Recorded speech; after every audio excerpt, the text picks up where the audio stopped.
урматтуу Муратбек Абдыкарович, сизди жаңы кызмат менен дайындалышыңызды сизди куттуктайм, сизге ийгилик каалайм. Сиз айтсаңыз, Токой чарбасынын карамагында жашаган канча калк жашайт?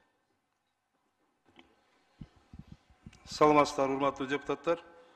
Мен кечирим сурайм, жыйынга чакырылбай калып турмун, маалымат беришкенден келдим. Жалпы бүгүнкү күндө бизде республика боюнча 546.862 кишиге жакын инсандар биздин Токойго жакын аймакта жайгашкан.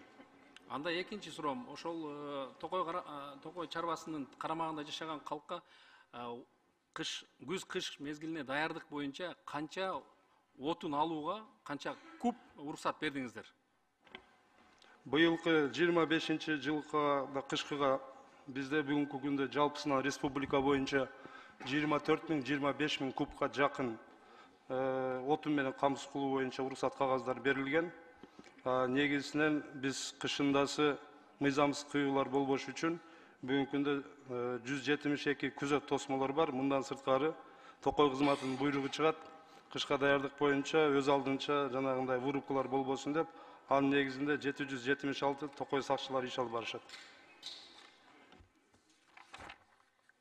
Токойлор кыйылбаш үчүн кышкы күзгү даярдыкка көмүр кампаларын ушу Токой чарбаларында арзан көмүр менен камсыз кылуу үчүн Минэнерго менен кыргыз көмүрү менен сүйлөшүүлөр жүрүп, канча көмүр, канча тонна көмүр жеткизүү боюнча сиздер бүгүнчө бар?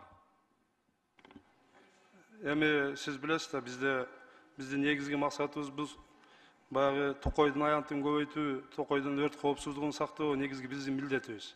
Анан биздин кампаларда бүгүнкү күнгө чейин именно көмүрдү алып кирип, көмүрдү сактайлоо боюнча пока маселе жок. Эгер андай маселе болсо, биз карап бергенге даярбыз. Муратбек Абдыкарович, лесхоздун карамагында жерлердин бардыгы ушул Токой чарбанын жерлери да. Сиздер көмүр камдоо үчүн кампаларды, жерлерди бөлүп беришиңиздер керек. Ошондо гана Кабмин ошол жерлерге көмүрдү камсыздап берет. Бизде тилекке каршы мен мына жаңы эле бул кызматка кириштим, 20 күн эле болду. Анын 10 күнүндө мен командировкада болуп калдым, иш сапар менен мына Нарын областын кыдырып келдим, Ысык көл областын кыдырып келдим. Тилекке каршы бардык эле жерде биз көмүр чүрүп сактай турган кампабыз жок экен. Ушуну ачуу боюнча сиз сүйлөшүүлөрдү жүргүзүп, ошолорго уруксат бериңиз. Бул тапшырма сизге. Андан кийин мен 9 жылдан бери депутат болсом, ушул кыш-күз мезгилине даярдык боюнча өкмөттүн мүчөсү жана Кабминдин мүчөлөрүнүн арасында Токой кызматынын башчысы дайыма келип катышып отурган бул жерде.